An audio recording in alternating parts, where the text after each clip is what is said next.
Well, hello and welcome to episode 135 of the Childless Not by Choice podcast. My name is Civilla Morgan. My mission is to recognize and speak to the childless not by choice women and men around the world, reminding you that you can live a joyful, relevant, fulfilled, childless not by choice life. And whether you are childless or not, thank you for tuning in.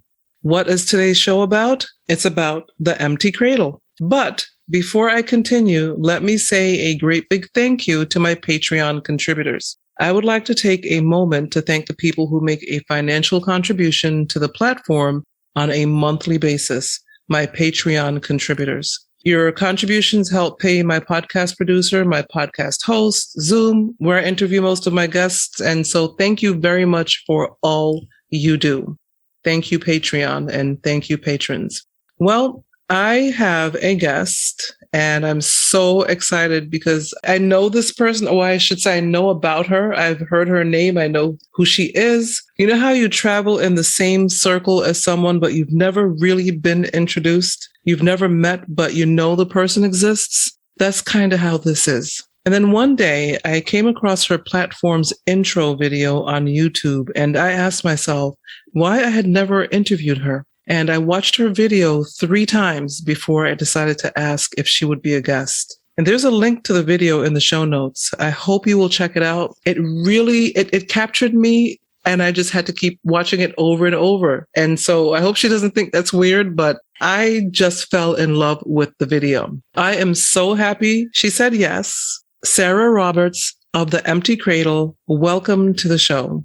Thank you so much. And no, definitely not weird when something really touches you. It's really good to go back and circle back and you harvest each time, don't you, as you're watching something? Yes, something new each time. So Thank you for saying yes. And before we get going, before we continue, I know that you wanted to give an acknowledgement. So I just wanted to give you the time and space for that. Thank you. So I just want to start by saying thank you to you, Civilla, for inviting me into your ongoing conversational space for the Childless Not by Choice community, that you have long-term been a really powerful, really insightful voice where you've been able to hold really deep conversations about what it means to be childless, what it means to be human, and how we might find meaning and live those questions in our lives. Thank you so much. You're welcome. I just wanted to acknowledge, and this is something we do in Australia, is I wanted to acknowledge the Yagara and the Turrbal people who are the traditional owners of the Brisbane region that I'm coming from. And I wanted to honour their ongoing connection to culture and to country. I also wanted to flag just really quickly that I'm coming from an Australian cultural context. So some things that I might say or concepts might not completely translate. So feel free to ask further questions if any clarifications needed. So thank you. You're welcome. And definitely. And tell me the names of those 2 peoples again, please. So it's the Yagara and the Turrbal people. Okay. Yeah. I'm already going left. I can't help myself. Feel free. But I guess, is that kind of like, and I never thought about it like this, but is this kind of like what it would be the Native American tribal communities? It is. Yeah. So it's the Aboriginal Australian tribal communities. So they were nations, and then there were tribal groups within each of those nations, and hundreds of different language and cultural groups. And it's really important for us, being very embodied, living on this land. It's quite important for us to recognise the history and the connection to the land that nurtures us. That is so beautiful. And I guess if the listeners like me, especially if you're from this side of the planet, I just learned something new. I guess I just never thought about it, but I just thought as Aboriginal people, they were one people group. Pardon my ignorance, but I just considered, I just thought one people group and never thought about the fact that it would be like here in the United States where you have so many tribal nations with all of the different languages and, just it's very similar, which absolutely makes sense. Yeah. Now that I think about it. So that's beautiful, the acknowledgement. Well, I wanted to get started right away, and I just wanted to, first of all, just ask you, because I am so intrigued, because your background is in counseling, social work, and child protection. youth work, drugs, alcohol, teaching HIV/AIDS prevention, teaching the community education and community arts. I mean, the list goes on. So how and why did you make the switch from all of that to the grief of childlessness and all of the things that come with our community? That is such a lovely question. And I have to say, I think it really was my personal lived experience, the real dark night of the soul that I had, which was about, I guess, my experience as a young woman, a really deep desire to be a mother. And for me, it was so embedded in what I thought was part of what was going to happen in this lifetime, but it wasn't something that I ever ran around and sang. It was more like it was embedded into the landscape of my life. And I met my partner in my early 30s, and we started to try for children in my mid-30s. And as you know, that's kind of the hot button years, isn't it, for us? And we tried for 10 years and it didn't happen for us. We went through fertility treatments and etc. We conceived and lost 12 children, which was a really, really tough time. And I guess what happened was that whole experience, I think, broke me. It actually felt like, I remember in the last couple of years of that journey, I had this dream that was this repeating dream, which was me. I would wake in the middle of the night from a dream where basically I had walked into the sea and basically was just being annihilated and I was disappearing. And it was never that I was actively suicidal, but I knew what was happening was that I was going through this slow death, which was an annihilation of who I was in the world, what I thought my life would be, how I expected my life to unfold. And of course, it was really invisible to the people around me, which was really similar to women of my generation, where my mother had not been able to work. So when she got married, she had to leave the workforce. And she also, her family came from a fairly poor background. They didn't have a lot of money, so she wasn't able to go to university. And she had this real burning desire within her as a feminist for women of our generation to be able to be educated, to be able to have a public role in the world. And I think what got lost in that transition was, where did motherhood fit within that picture? I suppose for me then, there wasn't a lot of talk in my younger years about motherhood and where would that fit in our lives. And it took probably, I had a pregnancy scare in my early 20s, which happens to a lot of us, which was contraceptive fail. And it was actually during that waiting period. And I was really fortunate in that I wasn't actually pregnant at that point. So I didn't have to make any of those really complex choices. But what did land for me was that the desire for motherhood absolutely landed. And I knew that at some point in my future that being a mother was really, really important to me. And so then when it didn't happen, I kind of landed. It was like I was washed up on this shore with nothing but a whole lot of questions. And so then it was about going, why does this hurt so much? Why do the people around me, why can they not see this? Is there something wrong with me? Because I am so deeply broken by this experience. And I guess I knew what I was going through was grief, and then it was all about, how do I navigate this grief? How do I get through this grief? And then what does a fulfilling life look like? Like, how do you get through this incredible despairing night of the soul? What does the future look like, I guess? And I think I had probably thought that what I would do is through this whole process, that I'd have this kind of revelation that something would happen where I would, somehow the hand of God might reach down and actually give me a set of instructions and say, hey, here's the meaning for that. And here's your next plan. And here's how you're going to have this really meaningful alternative life. And of course, it doesn't work like that. It's much more about what Rilke talks about, where we live the questions. So we ask those questions, and as we live through those questions, the questions kind of transform us. We might get some answers, and then it often then brings up some new questions. And it's almost like it's like you kind of circle through, and as you go through each layer, you're ready for new layers of meaning and probably new layers of revelation, I guess. So what I ended up doing is the main reason I actually started the Empty Cradle then was I went and sought out some therapy and sought out support from counsellors. And what I found, which is really common for lots of women, is I went into the therapy room and just got bingoed. I got told, that I dodged a bullet, that I was lucky, being a mum's not all it's cracked up to be, all that stuff that we cope with all the time. And it was happening in the therapy room. And I think that was the point at which I walked away and thought, we really need to be doing this work ourselves and claiming this. And yeah, really a lot of the work that you're doing, which is to give that public voice to the experience and change the culture, I guess. I really like that we need to be doing this ourselves. I love that. Yeah. Matter of fact, I'm typing it in right now for my notes. We really need to be doing this ourselves. I love that because, yes, your story sounds similar, except I never got married. I never met Mr. Right, but all of the other similarities are there. Just, even the people that love you, just not understanding. Yeah. They love you, but they just don't get it.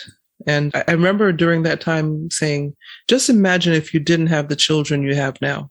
Just waiting for the light bulb to go on, but in some cases, it still didn't go on. I'm like, no, I just don't know what else to say. It's amazing. So we get to create awareness, and we get to it, like in your space, you speak to us in the therapy room and you get it, you understand, and you're not trying to tell people that they dodged a bullet. No, there's not.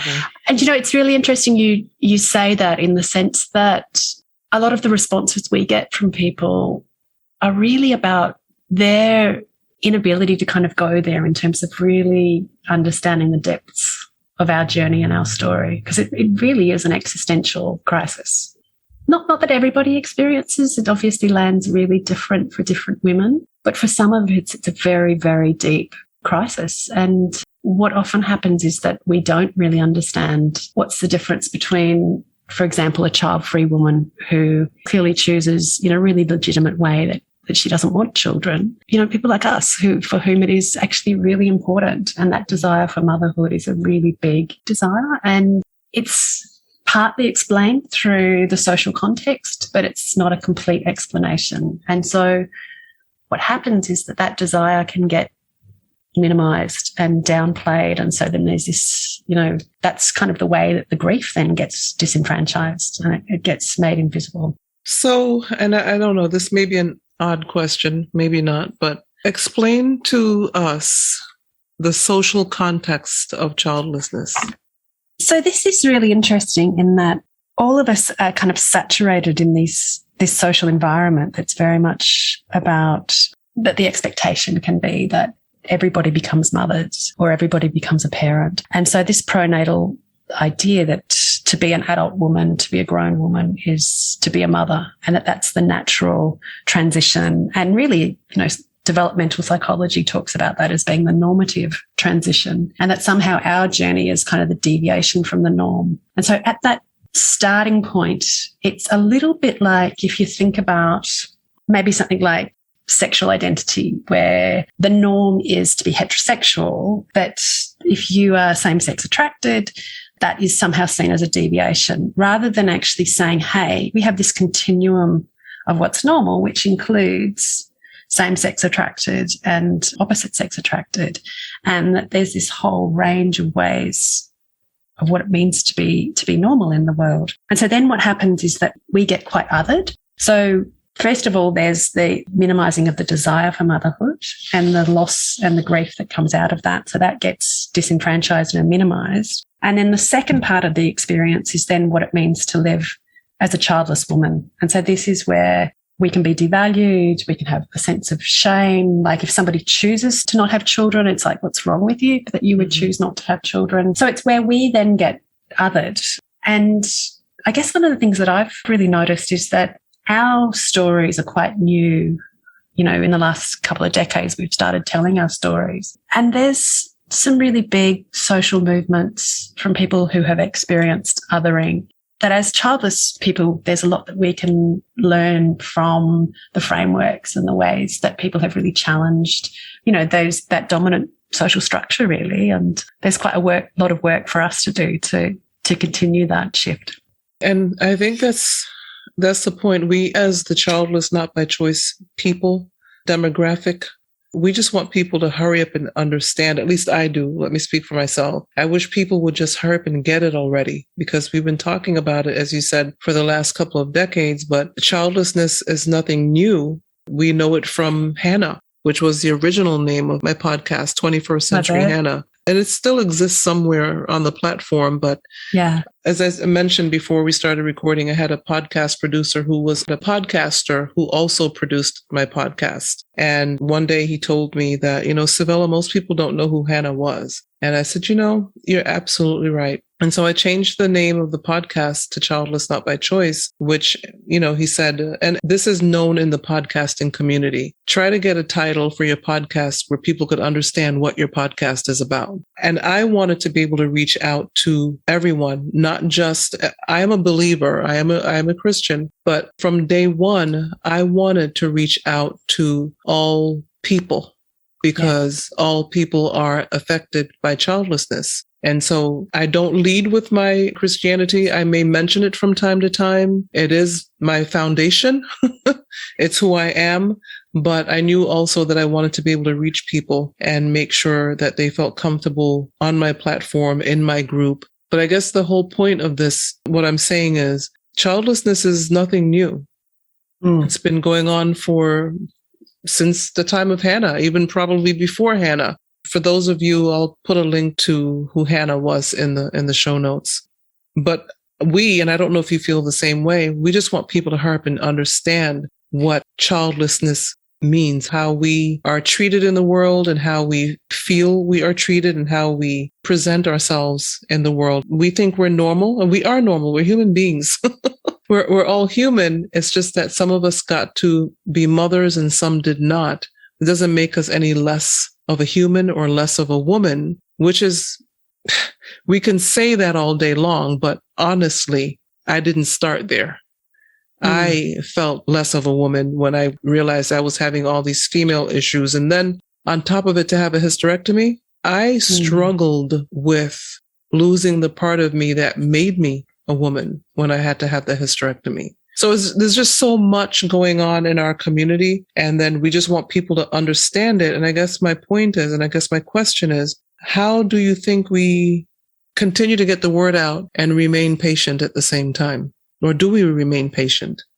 There's a couple of things in there that, as you've spoken about that, come to mind. And it's fascinating, isn't it? Sense of, how do you stay patient? How do you stay in the face of ignorance? And quite frankly, the way the culture rises to greet us is actually quite traumatizing.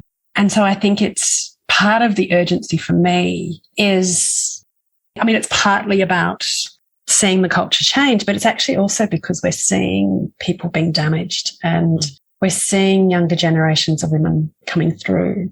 And how do we So when you talk about Hannah, I think about our lineage of women who've carried the wisdom and the archetype and the wisdom of what it means to be an involuntary childless woman. And I've talked about this a little bit on some of my video work, where I see that there's 4 really sacred journeys into adult womanhood. And one of them is the journey of involuntary childlessness. And each of them carries part of the wisdom of the human story about what it means to be a woman. And when I look to, for example, Hannah in the Bible, I think, wow, what was the journey of those women like in those different cultures and different eras? And how did they cope, and how did they survive and flourish? And what wisdom could they have, imparted to me? So I think back to, for example, at 35 or 40, and in my own family, I had an aunt who I knew when I was growing up called Aunt Lil. She was actually a great aunt. And she was the spinster of the family who lived with my grandmother. And looking back, she was not somebody who was really taken that seriously as somebody in the family who had a really rich personal life from whom we could have learned. But when I think of myself back in the day when I was in those, I remember my 40th birthday and I just sobbed and sobbed for weeks. And the day of it was my family made this beautiful effort to acknowledge my birthday. And I just spent the day sobbing. It was it was quite sad, really. But, if I had had a great aunt who could have taken me under her wing and taken me aside and said, hey, I see your desire and how important this is for you, and this grief is totally normal, and here's some ways that you might be able to work through that. But also then to see her as a potential role model for how could you flourish as a woman who's living an involuntary childless life. And so for me, there's that really big story there around part of our pain and has been the experience of disconnection, and how do we reconnect to our lineage and our heritage. And when you think about it, history and family histories tend to get told by the children, and children tend to look to their parents rather than to aunts and uncles and childless people. So we kind of tend to get written out in a way out of family histories. And part of what I've seen in your podcasts is asking the question of how do we become good elders? How do we become good ancestors? How do we pay it forward? And what are the lessons that we learn that we can hand on to the next generation to support women going through this experience? Because the essence of our experience is shame. And shame is all about disconnection. It's all about isolation. It's all about I'm not worthy enough to actually have a voice and to speak and to have a place in the town square.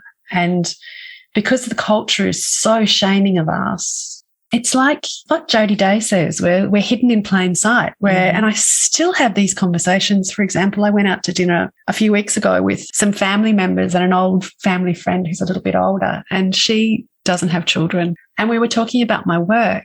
And for the first time ever, she, who had been friends of the family for decades, told her story. And it was just like women and men are just silenced. And how do we give permission for us to speak and have a voice? And what is it that we have to offer? So one of the things that I think is so important is, if nothing else, if there's nothing else you get about the childlessness story, the starting place is a place of respect.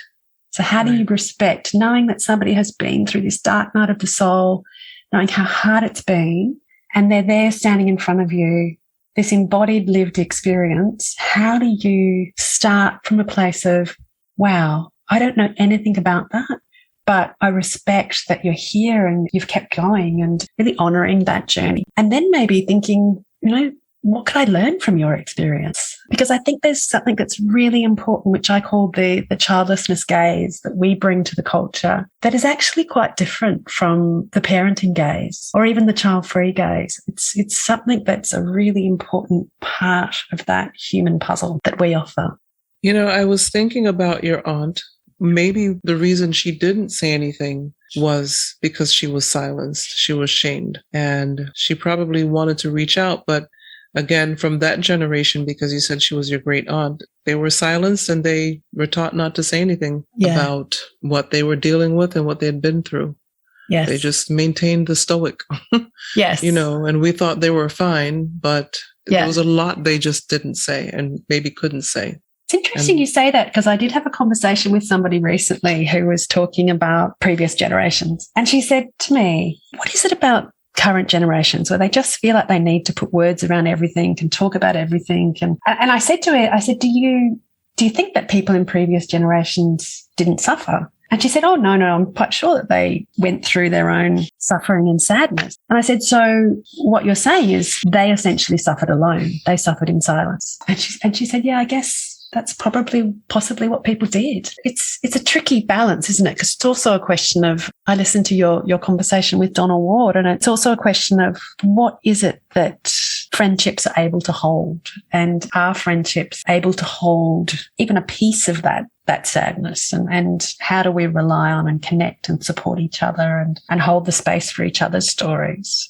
And, we often have really busy, occupied lives. So it can be really tricky when we've got somebody who we care about, who's going through a really transformative grief experience that can go sometimes over years. Mm-hmm. And how do you support? And I think it's fairly basic. It's fairly simple. It's, checking in how that person is, like, do they need anything? It's just about sometimes just being a good friend. And the other thing that's really important, I think, is where those relationships are reciprocal, where your story is seen and my story is seen. And what we do is there's two pieces of this experience, which you talk to in this beautiful way, which is there's the ins and outs of my particular story as a childless person, but overarching that is the story of what it means to be human. Mm-hmm. And so as a parent or as somebody who hasn't experienced involuntary childlessness, you might not understand the ins and outs of my story, but you will understand the human experience of what it means to suffer, or what it means to experience loss, or what it means to love. Like some of those core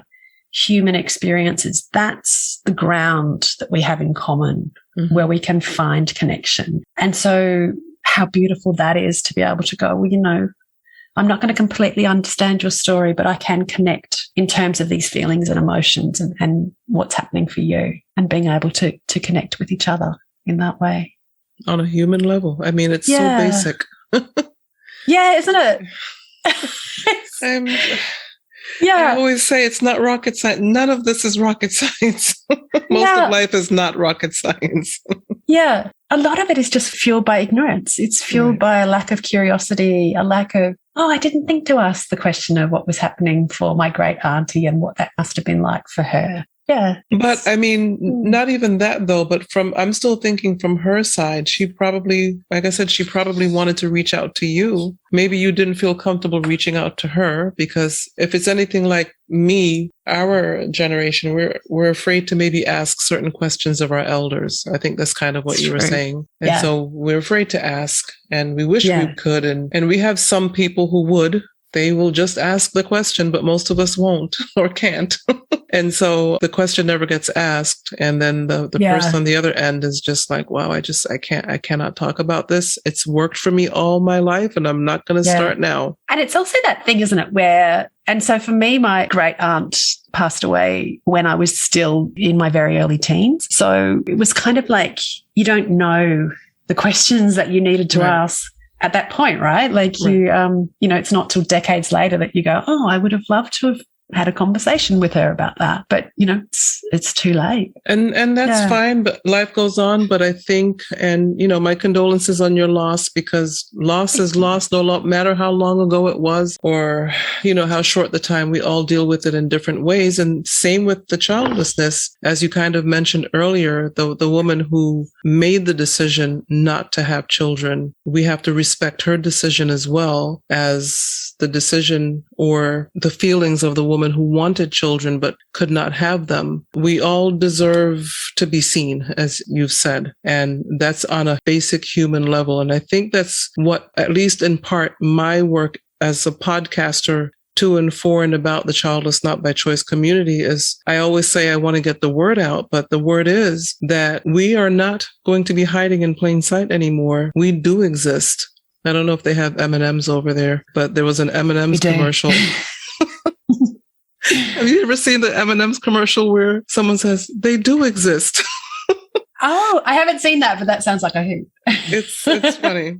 But we do exist as childless, not by choice women and men. And we need to get that word out, and globally, because there are people who are suffering in certain parts of the world just because they did not have children. Yes. And so that's a biggie for me. There are certain countries, and I talked about this on a podcast that I listen to. It's a podcast for podcasters. And every month he has a question of the month. And he asked, I can't remember the question in full, but he said something like, as a podcaster, does it matter to you if you're known by everyone, basically, or if no one really knows your name, or you're still special, basically? I can't come up with everything he said. My message was that I don't have the hundreds of thousands of downloads of somebody like Joe Rogan, but I have enough downloads to know I'm making a difference. Yeah. Because when I first started, the number of downloads I got in a month, I now get in a day. And it wasn't bragging. It's just that I must be getting the word out. People must be listening, and the downloads are proving that. And that's what's making me excited when I hear from people around the world that the podcast has helped them. That's a big deal, because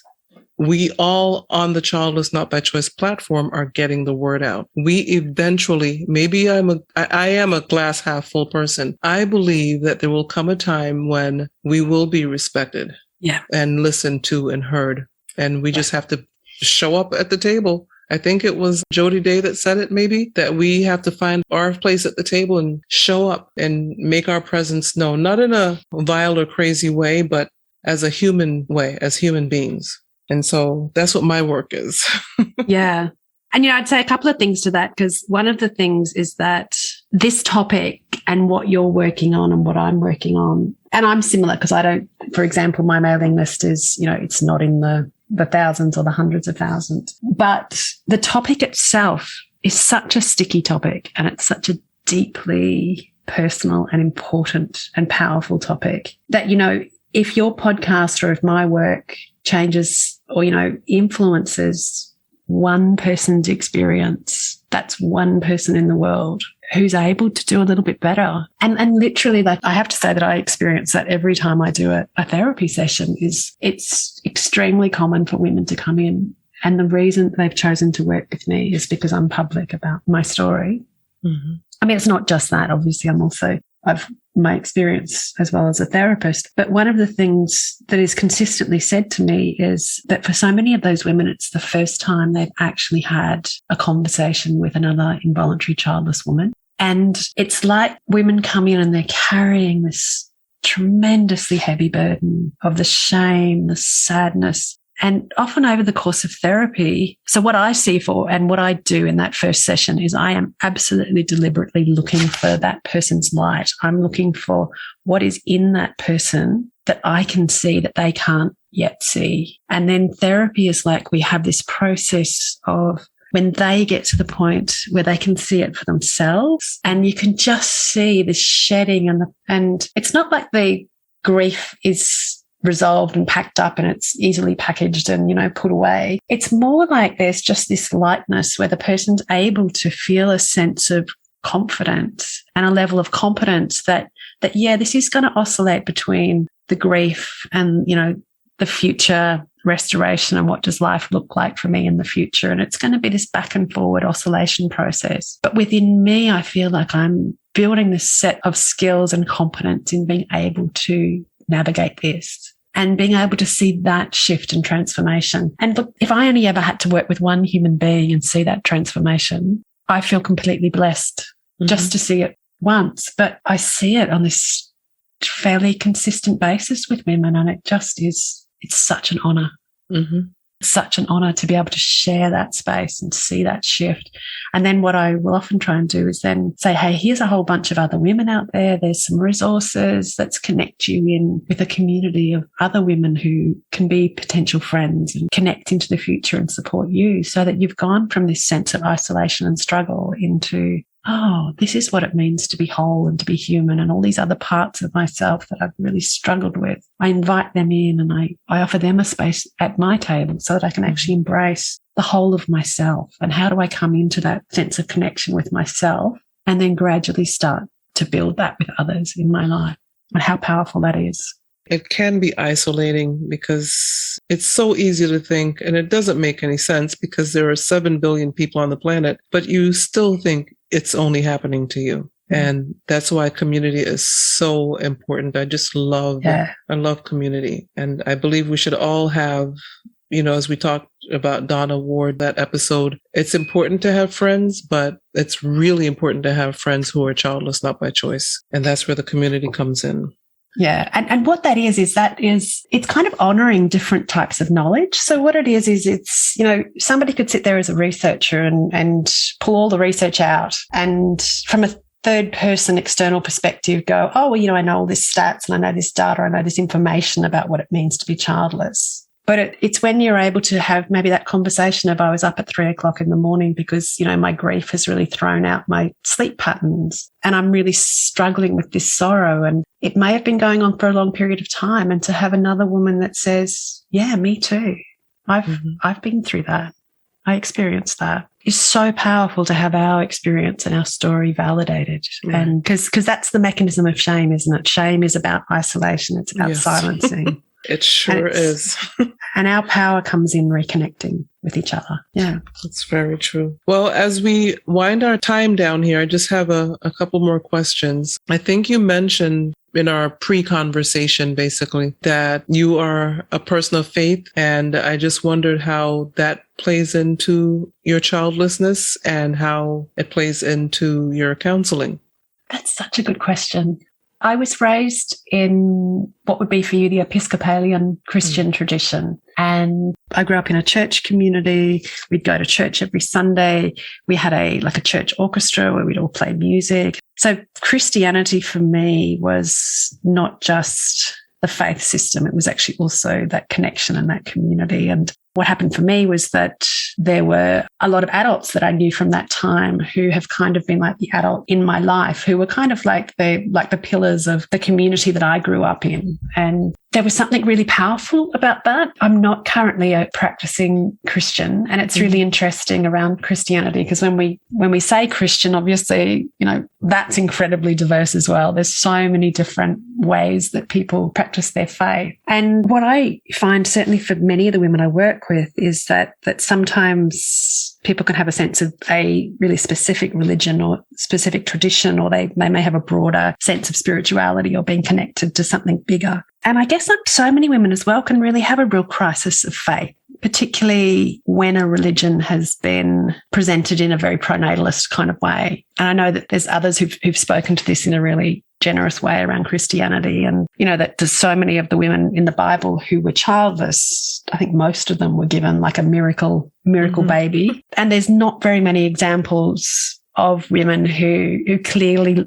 led really generative lives and had really important community roles who didn't have children. But one of the things that has happened for me recently is I have reconnected a little bit, essentially through my mother, because my mother's still practicing. I've connected a little bit with her faith community, and a couple of the priests in her church have this beautiful podcast called On the Way podcast. And what I really love about it, and I would give a warning in that people who talk in that are parents. I'm not sure of the parenting status of all of them, but certainly a couple of them do mention their relationship with their children. But what they've kind of done is they've taken their Christianity and they've really interpreted it in terms of some interfaith, looking at this is what's in our Christian tradition, but also what is in other traditions, whether it's philosophy or whether it's other religious or spiritual traditions or literature. And they've really kind of found ways of really bringing their Christian faith to life. And one of the episodes I listened to recently was talking about that the essence of faith, the essence of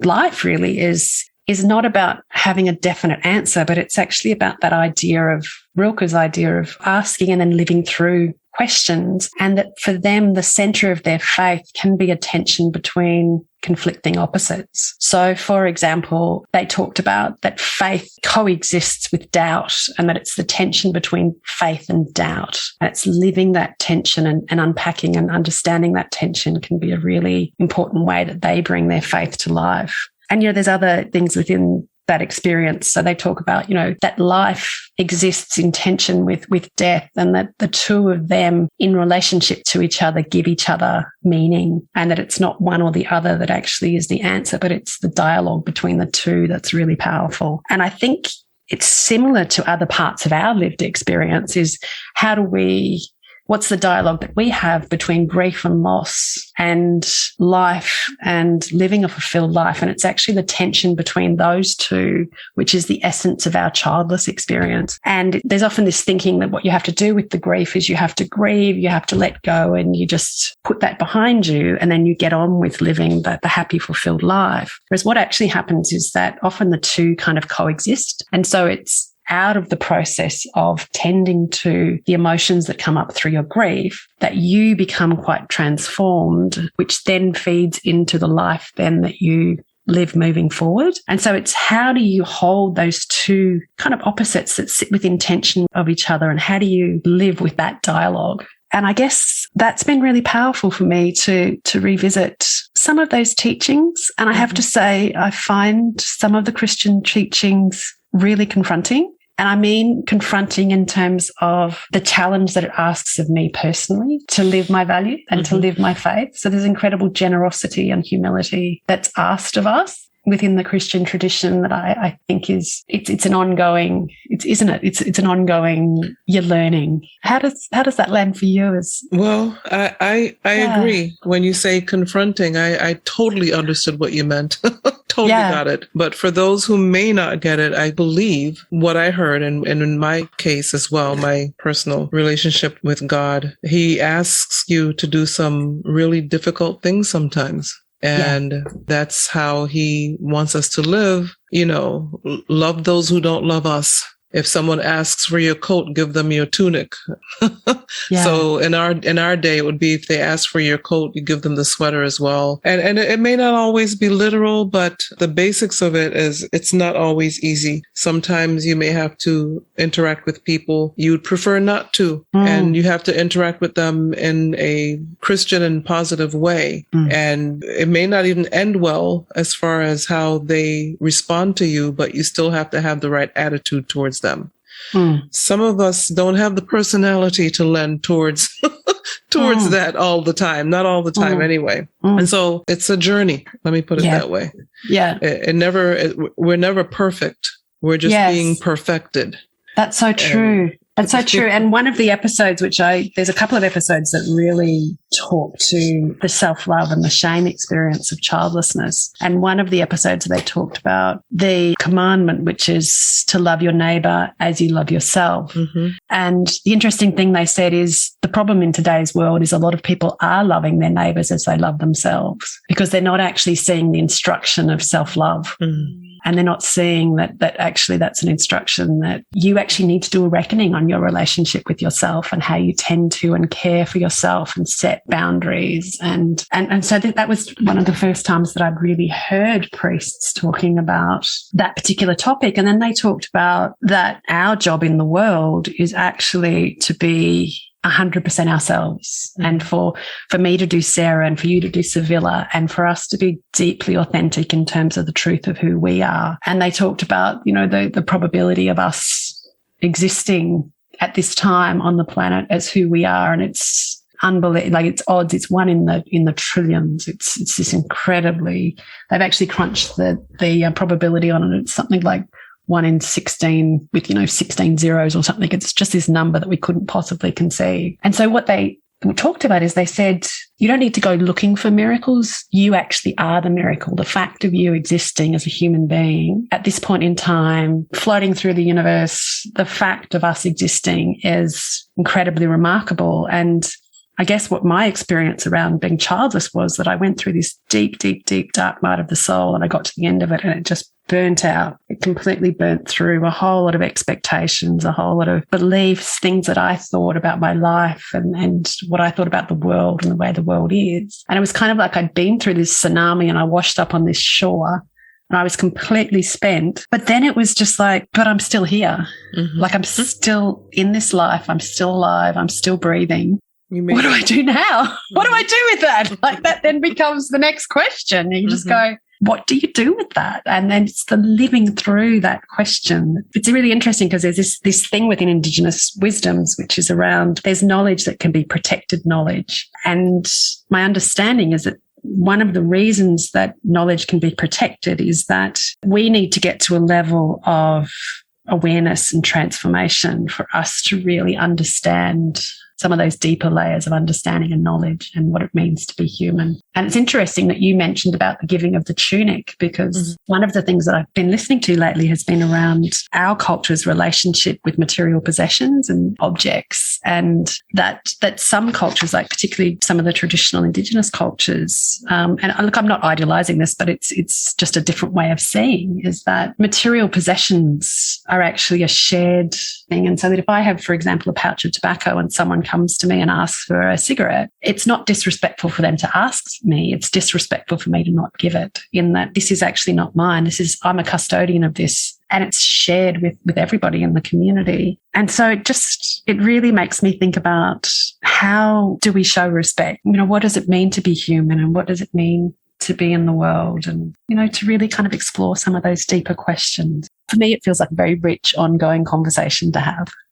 Definitely. Well, as we close out, I wanted to give you, included in this question, a final word to the listener as to And I have your contact information in the show notes, but I also want them to know that you did mention that you have ongoing counseling work that you do with women towards the end of their fertility journey, which I thought was also very interesting because I never thought about it as they go to the end of their, which makes sense. Not everybody has a successful IVF and they're going to come to a point where they make the decision not to continue. So they're now at the end of their fertility journey and you counsel these women. So I just wondered as we close out here, if you could talk a little bit to that and just let the listener know how they can find you, the best way to find you. And any words that you'd like, any words of wisdom that you'd like to give to us. I guess I wanted to kind of tie up the conversation we had about having a public voice and reaching out. And I think one of the things that's really powerful in the lived experience of being involuntary childless, but then also meeting other women who are involuntary childless, is that we know and understand on a really visceral gut level what we need to overcome in order to reach out and have that public voice. And I guess the thing I love about meeting other childless women is that I get that chance to really see that and to really honour that in each other. And I know even within my counselling work is that it can actually be really hard for women even to reach out and talk with a counsellor and talk with somebody. Because often what I find is, and particularly coming into the end of a fertility journey, is that it's really often for many women, it's really big news that can take quite a bit of time to digest emotionally and process on lots of different levels. And there's lots of different layers. And certainly for so many women, there's so many different pathways into the ending of their fertility journey and realizing that this isn't going to happen. And one of the things that I really notice for women, particularly during those fertile years, is that the focus can be so much on the physical and the conception and having the baby, or even having the opportunity to try, is that sometimes women can focus so much on that. But one of the things when I look back on my own story and journey is that I honestly think that about 90% of the fertility journey is about the head game, is about managing your psychological well-being. And so the work that I do with women is very much about, irregardless of where this journey lands, whatever the outcome is for you, let's really focus on your psychological well-being and ensuring that you land in the best place you can, irregardless of whether you conceive or don't conceive. And then it's that journey where one of the really big struggles, of course, with infertility is the whole uncertainty of it. And during those fertile years, and lots of women will dance with things like, if I stop, how do I know that, in 10 years' time that I won't regret this? They're really important questions to sit with and to live with and to dig into. And it's one of those questions that, there may not be an immediate answer to that. This is about a process of living through that question. And so a lot of the work I do is about supporting women to find their own answers, to develop their own expertise and to expand their expertise in their own story, in their own journey, and to build a sense of competence and I think restoring a sense of sovereignty and agency in their life. And by that, I don't mean by avoiding vulnerability. It's actually about how do I learn to be comfortable with being vulnerable and realizing that's my invitation into a really wholehearted space. So that's certainly where I really focus on in terms of the work that I'm doing. And yeah, you can connect with me through my website, or I think there's a few other links that we'll include in the show notes. But whether it's me or whether it's other women, one of the things that's really important when you're reaching out to a therapist, the most important thing is your sense of connection. Is this somebody who I connect with, who I feel confident can hold the space for my story, and to really listen to your intuitive wisdom on that. And there's more and more women who are coming into the space who are lived experience therapists who are offering to work with other women. I guess I just really encourage you to reach out for support and what it is that you need to move forward. Okay, well, your information is in the show notes, your contact information, and as I always tell the listeners, go with your gut when it comes to the medical community and the therapy community. If you're not feeling it, find someone else, get a second opinion, whatever you need to do. I always say that. So this is perfect that you just said that as well. And, really smart. Yeah, very, very important. Yeah. Very important. Absolutely. Absolutely. And knowing that, like some of the work that I do with women is going back and reclaiming their younger selves. So it might be that they've made decisions at different points in their journey and 10, 15 years later, they're carrying like a real sense of regret or a sense of. And so some of the work that we do therapeutically is how do we reconnect you with those parts of yourself that you're feeling a sense of shame or anger, or how do we go back and bring those into the wholeness of who you are now and come to a place of harmony or peace with your own story and to own your whole story, and how to support you to do that. It's really a process. It's not an easy solution, but it's not overnight at all. Yeah. I really appreciate your time today. Sarah Roberts, thank you so much for saying yes. And this is the perfect episode for the beginning of a new year. So this is the January episode, and I really appreciate your time today. Thank you so very much. Such a pleasure. Thank you.